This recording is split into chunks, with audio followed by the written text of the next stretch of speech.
हर हर महादेव दोस्तों, सनातन वर्ल्ड में आपका स्वागत है। आज हम द नागा स्टोरीज की श्रृंखला को आगे बढ़ाते हुए इसके अध्याय 17 का श्रवण करेंगे। अध्याय 17 महंत से भेंट। अगले दिन सुबह रूमी के साथ हरिद्वार के लिए निकलने से पहले रोजलिना ने अपने होटल जाकर एक बैग में ज़रूरी सामान रखा। कैमरा, ट्राइपॉड और लैपटॉप लिया। हम रात तक तो लौट आएंगे ना, रोजलिना ने पूछा। रूमी ने मुस्कुराते हुए सिर हिलाया और आश्वस्त करने के लिए उसके हाथ पर हाथ रख दिया। कल जब से हरिद्वार जाने का प्रोग्राम बना था, वह यह सवाल 2-3 बार पूछ चुकी थी। टेंशन मत लो, कल तुम अपनी बाकी काम कर सकती हो। It is so sudden you know, otherwise मेरा इंडिया रुकने का प्लान अभी 1 हफ्ते और तक था। Mom wants me to come back immediately. I am worried for her. Must be some reason. Otherwise she would have never called me. रोजलिना की आवाज़ में घबराहट थी। रोजलिना, सब ठीक ही होगा। B positive. रूमी भी रोजलिना के वापस जाने की बात से उदास थी। तभी फ़ोन बजा। शेखर था। क्या हुआ? अचानक हरिद्वार जाने का प्रोग्राम कैसे बन गया? माना, मैंने कहा था कि अखाड़े देखने क्यों जाना, पर क्या तुम्हें लगता है कि मैं तुम्हें अकेले जाने देता? शनिवार इतवार ही मेरे लिए जाना मुमकिन था। 2 दिन और नहीं रुक सकती थी क्या? ओहो, नाराज़ मत हो। असल में रोजलिना को परसों ही कैलिफोर्निया के लिए निकलना है, इसलिए उसने कहा कि क्या वह कम से कम एक अखाड़ा तो देख सकती है। इसलिए हम हरिद्वार जा रहे हैं। वही प्रमुख जूना अखाड़ा है। आई होप हमारी वहाँ महामंडलेश्वर या किसी महंत से मुलाकात हो जाए। मैंने प्रोफेसर वाचस्पति को भी मैसेज कर दिया है। ओके, टेक केयर, कहकर शेखर ने फ़ोन काट दिया। कैब में ही रूमी कीरत की डायरी निकालकर पढ़ने लगी। रोजलिना बड़े ध्यान से उसे सुन रही थी। जब मैं अखाड़ों में गया तो मुझे बहुत ही रोचक बातें पता चली। तब मैं नहीं जानता था कि नागा साधुओं की वेशभूषा, क्रियाकलाप, साधना विधि आदि सब उनके अखाड़ों के अनुसार होती हैं, जिनसे वे जुड़े होते हैं। प्रमुख तौर पर 13 अखाड़ों को मान्यता प्राप्त है, जिसमें 7 शैव, 3 वैष्णव और 3 उदासीन अखाड़े हैं। हालांकि फिर किन्नर अखाड़े का भी गठन किया गया। ये अखाड़े देखने में एक जैसे लगते हैं, लेकिन इनकी परंपराएं, पद्धति सब भिन्न भिन्न है। किन्नर मीन्स वॉट? रोजलिना ने पूछा। थर्ड जेंडर, रूमी बोली और आगे पढ़ने लगी। इन अखाड़ों के नाम हैं श्री जूना अखाड़ा, श्री अटल अखाड़ा, श्री आह्वान अखाड़ा, श्री निरंजनी अखाड़ा, श्री पंचांगनी अखाड़ा, श्री नागपंथी गोरखनाथ अखाड़ा, श्री वैष्णव अखाड़ा, श्री महानिर्वाणी अखाड़ा, श्री निर्मोही अखाड़ा, श्री पंचायती बड़ा उदासीन अखाड़ा, श्री पंचायती नया उदासीन अखाड़ा, श्री निर्मल अखाड़ा और श्री पंच दिगंबर अनी अखाड़ा। जूना का अर्थ होता है पुराना। इसे सबसे पुराना अखाड़ा माना जाता है। वर्तमान में सबसे ज़्यादा महामंडलेश्वर इसी अखाड़े के हैं, जिनमें विदेशी और महिला महामंडलेश्वर भी शामिल हैं। इसे भैरव अखाड़ा भी कहते हैं। रुद्रावतार दत्तात्रेय इनके इष्ट देव हैं। मैं हरिद्वार के माया मंदिर के पास इनके आश्रम में जब गया तो जूना अखाड़ा की स्थापना सन 1145 में उत्तराखंड राज्य के कर्णप्रयाग में हुई थी। इस अखाड़े को भैरव अखाड़ा भी कहते हैं। इसका केंद्र वाराणसी के हनुमान घाट पर माना जाता है। इस अखाड़े में करीब 5 लाख से अधिक नागा साधु और महामंडलेश्वर सन्यासी गण हैं। इस अखाड़े में अलग अलग क्षेत्र के अनुसार महंतगण होते हैं, जो अपने अपने क्षेत्र के अनुसार कार्य देखते हैं। हरिद्वार पहुंचकर पहले दोनों ने एक ढाबे के आगे कैब रुकवाई और गरम गरम तंदूर की रोटी और दाल खाई। रोजलिना बेहद स्वाद लेकर खा रही थी। उसे मिर्च और गाजर का अचार बहुत अच्छा लगा। हालांकि मिर्च खाने से उसकी आंखों में आंसू आ गए थे, लेकिन वह बहुत मज़े से खा रही थी।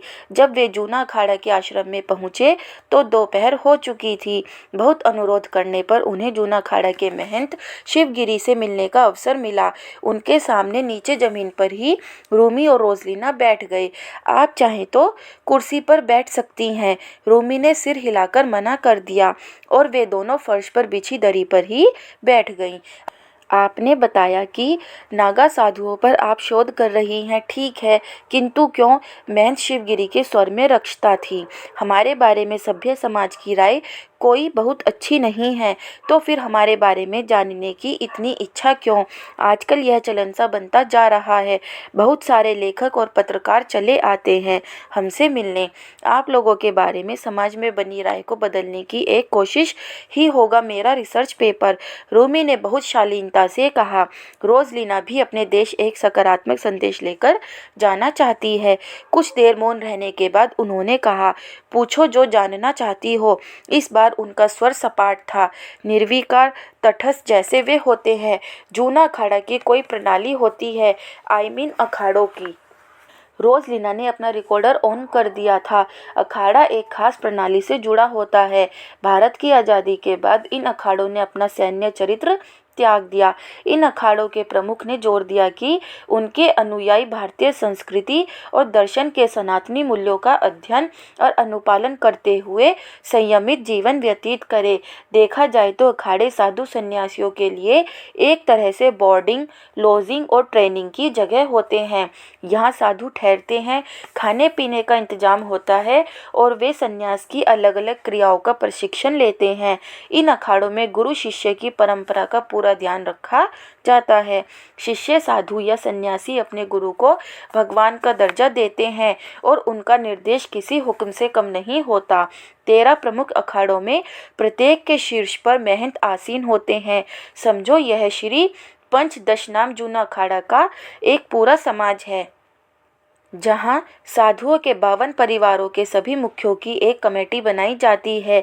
ये सभी अखाड़े के लिए सभापति का चुनाव करते हैं। एक बार चुने गए सभापति का पद जीवन भर के लिए उसी का हो जाता है। यह चुनाव कुंभ मेले के दौरान ही होता है। अखाड़े की 4 मड़ियाँ हैं, जिनमें महंत से लेकर कष्ट कौशल महंत और कोतवाल तक नियुक्त किए जाते हैं। वर्तमान महामंडलेश्वर आचार्य अवधेशानंद जी महाराज का चुनाव सन 1998 के कुंभ के दौरान किया गया था। वह जीवन पर्यंत इसी पद पर आसीन रहेंगे। एक आध्यात्मिक गुरु होने के साथ साथ वे हिंदू धर्म के महान संत और लेखक भी हैं। स्वामी जी ने अखाड़े में करीब 10 लाख से अधिक सन्यासियों को दीक्षा दी है। 10 लाख, ओह माय गॉड, रोजलिना एकदम से बोली। उसकी बात सुन कोई प्रतिक्रिया किए बिना शिवगिरी महंत ने आगे बताना शुरू किया। इस अखाड़े में रमता पंच के सदस्यों का भी चुनाव किया जाता है। इनका कार्य अपने इष्ट देवता की पूजा अर्चना और अखाड़े की रक्षा करना होता है। इन्हें चल सदस्य भी कहते हैं। 13 अखाड़ों में 7 सन्यासी अखाड़े ही नागा साधु बनते हैं, यानी कि जूना, महानिर्वाणी, निरंजनी, अटल, अनी, आनंद और 13 अखाड़ों में 7 सन्यासी अखाड़े ही नागा साधु बनाते हैं। ये है जूना, महानिर्वाणी, निरंजनी, अटल, अनी, आनंद और आह्वान अखाड़ा। जूना अखाड़ा समाज सुधार का भी काफ़ी काम करता है। अखाड़े ने उच्चतम न्यायालय की ओर से थर्ड जेंडर के रूप में किन्नरों को मान्यता दिए जाने के बाद उन्हें समाज की मुख्य धारा में लाने के उद्देश्य से किन्नर अखाड़ा को अपने अखाड़े में न सिर्फ जगह दी, बल्कि उन्हें अपने साथ धर्म ध्वजा लगाने और शाही स्नान करने का भी मौका दिया। जूना अखाड़ा के संतों ने जंग के दौरान अपने युद्ध कौशल से राजस्थान के जूनागढ़ के निजाम को घुटने टेकने पर मजबूर कर दिया था। सन्यासियों के पराक्रम के आगे मुगल सेना के पैर उखड़ गए। इसके बाद निजाम ने सन्यासियों को संधि के लिए बुलाया और धोखे से भोजन में जहर दे दिया, लेकिन नियम अनुसार पुजारी, कोठारी सहित निगरानी में जुटे सन्यासियों ने भोजन नहीं किया। वे बच गए और उन्होंने ही बाद में श्री पंचदशनाम जूना अखाड़े का गठन किया। यह तो तुम लोग भी जानती होंगी कि अखाड़े का सन्यासी बनने के लिए 12 वर्षों का संकल्प पूरा करना पड़ता है। संकल्प लेने वाला 12 वर्षों तक ब्रह्मचारी कहलाता है। इस दौरान उसको अखाड़े के नियम और परंपराएं सिखाई जाती हैं। जब ब्रह्मचारी 12 वर्ष का संकल्प पूरा कर लेता है, तब उसे कुंभ के दौरान नागा साधु के रूप में दीक्षा दी जाती है। नागा सन्यासी खान पान और विचार दोनों पर संयम रखते हैं। नागा सन्यासी त्रिशूल, तलवार, शंख और रुद्राक्ष आदि धारण कर अपने दर्जे को दर्शाते हैं। जूना अखाड़ा के अधिकांश आश्रम दुर्गम क्षेत्रों में हैं। यहाँ रहना बेहद मुश्किल है, लेकिन अखाड़े के सन्यासी कठोर अनुशासन के बीच इन स्थानों पर रहते हैं। महिला नागा सन्यासियों को अखाड़े में पूरा सम्मान मिलता है। मैं आपसे कुछ सवाल करना चाहती हूँ, रोज़लिना ने कहा। मुझे लगता है कि मैंने काफ़ी जानकारी दे दी है। दरअसल मैं एक वीडियो बनाना चाहती हूँ। सवाल पूछते हुए अगर आपको कोई प्रॉब्लम ना हो तो आपको लगेगा कि मैं कोई सवाल दोबारा पूछ रही हूँ, लेकिन वीडियो के लिए वे ज़रूरी होंगे। रोज़लिना ने हिचकते हुए पूछा। ठीक है। रोज़लिना वीडियो बनाने के लिए कैमरा सेट करने लगी। जूना अखाड़े में कितने महामंडलेश्वर हैं? देश भर में जूना अखाड़े के 800 महामंडलेश्वर हैं। वर्तमान में अखाड़े का सबसे ऊंचा पद आचार्य महामंडलेश्वर स्वामी अवधेशानंद गिरी महाराज के पास है। महामंडलेश्वर का मतलब क्या होता है? महामंडलेश्वर प्राचीन राजाओं की एक उपाधि होती है जो कि एक महान राजा को समर्पित होती है। ऐसा राजा जो अजय हो महामंडलेश्वर कहलाता है। वर्तमान में संतों के द्वारा संतों को दी जाने वाली उपाधि है जो उन्हें सामान्य संत की उपेक्षा उच्च श्रेणी में स्थापित करती है। ऐसी उपाधि महामंडलेश्वर कहलाती है। अखाड़े कितने प्रकार के होते हैं? अखाड़े 13 प्रकार के हैं। इन 13 अखाड़ों में अलग अलग परंपरा के साधु जुड़े हैं, जिनमें 7 अखाड़े शैव संप्रदाय के हैं, 3 अखाड़े वैरागी संप्रदाय के और 3 अखाड़े उदासीन संप्रदाय के साधुओं के हैं। कुंभ और अर्ध कुंभ के आयोजन में इन अखाड़ों की प्रमुख भूमिका रहती है। वर्तमान में शैव, वैरागी और उदासीन संप्रदाय के ही अखाड़े हैं। महामंडलेश्वर कैसे बनाए जाते हैं? महामंडलेश्वर बनने के लिए बहुत सी योग्यताओं का होना अत्यंत आवश्यक है। सबसे पहले संस्कृत व वेद पुराणों का ज्ञान होना, सन्यासी होना चाहिए, घर परिवार ना हो, ना ही पारिवारिक संबंध हो, आयु का कोई बंधन नहीं है, पर वेद का ज्ञान होना अत्यंत आवश्यक है। व्यक्ति में वैराग्य होना जरूरी है। नागा साधुओं की पोजीशन, मेरा मतलब उनके पद कौन कौन से होते हैं।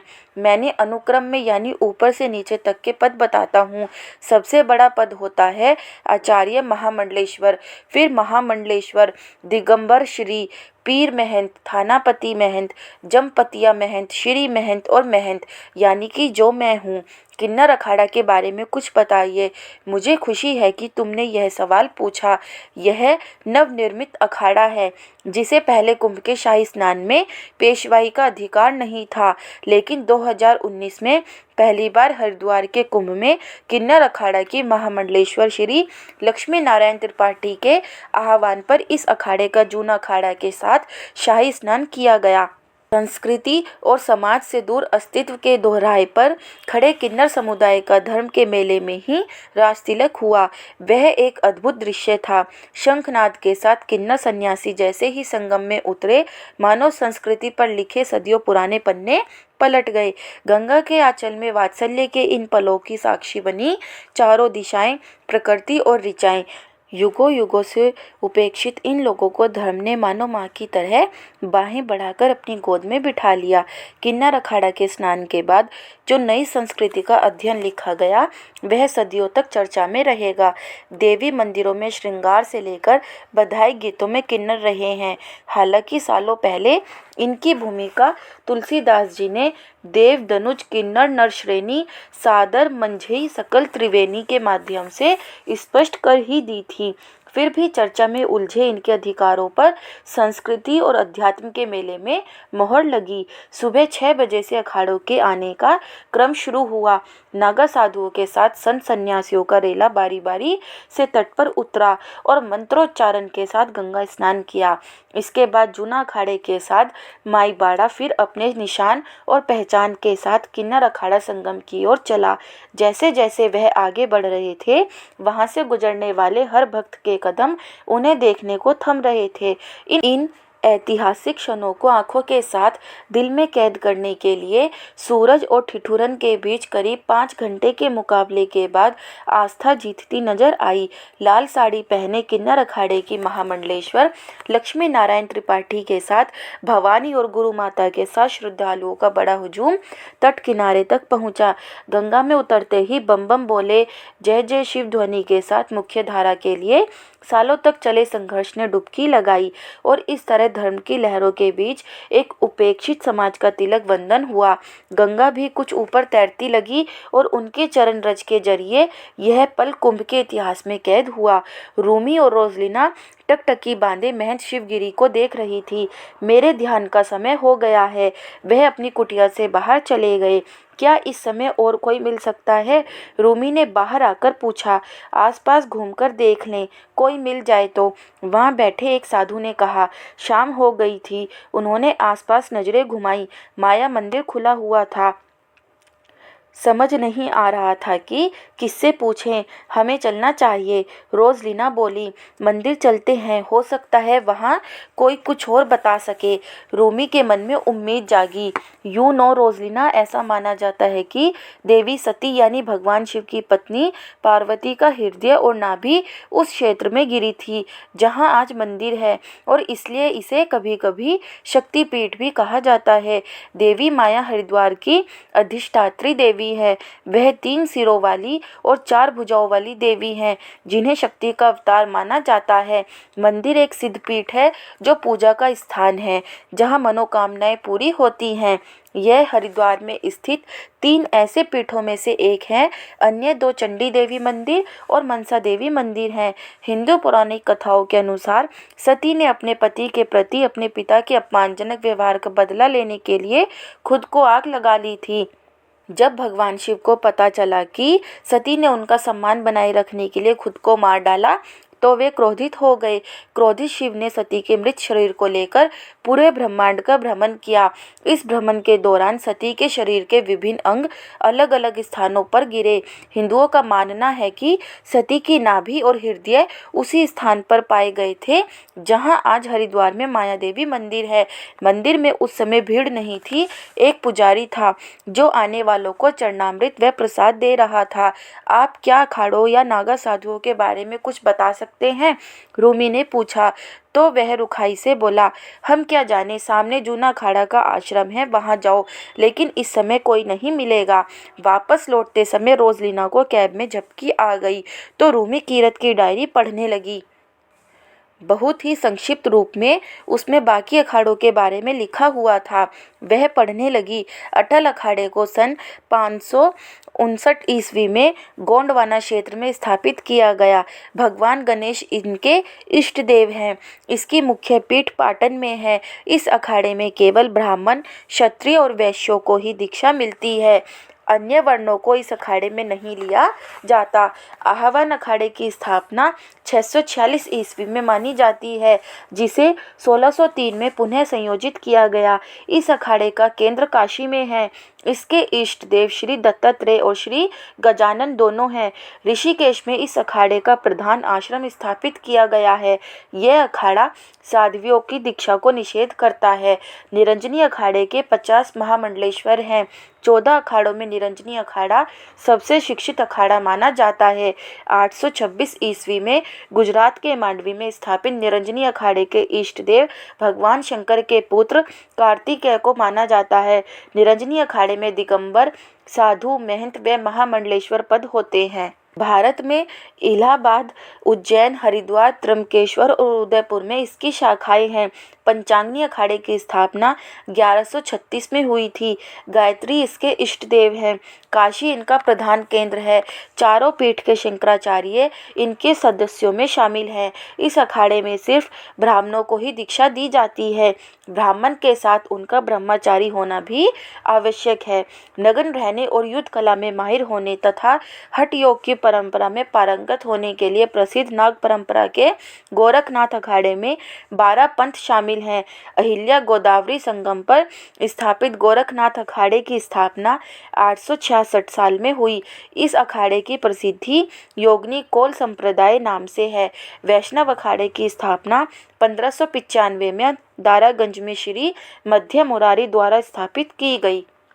वर्ष 1839 तक इस अखाड़े का शाही स्नान त्र्यंबकेश्वर में हुआ करता था, लेकिन 1848 के बाद से वैष्णव साधुओं की विवाद के चलते इन्होंने त्र्यंबकेश्वर के नज़दीक चक्र तीर्थ पर स्नान किया।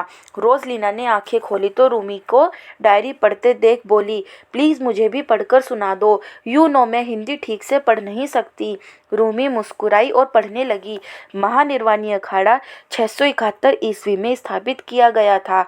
कुछ लोगों का मत है कि इसका जन्म बिहार झारखंड के बैजनाथ धाम में हुआ था, जबकि कुछ इसका जन्म स्थान हरिद्वार में नीलधारा के पास मानते हैं। इसके इष्ट देव कपिल महामुनि हैं। महानिर्वाणी अखाड़ा प्राचीन काल से चली आ रही महाकालेश्वर ज्योतिर्लिंग की पूजा करता है।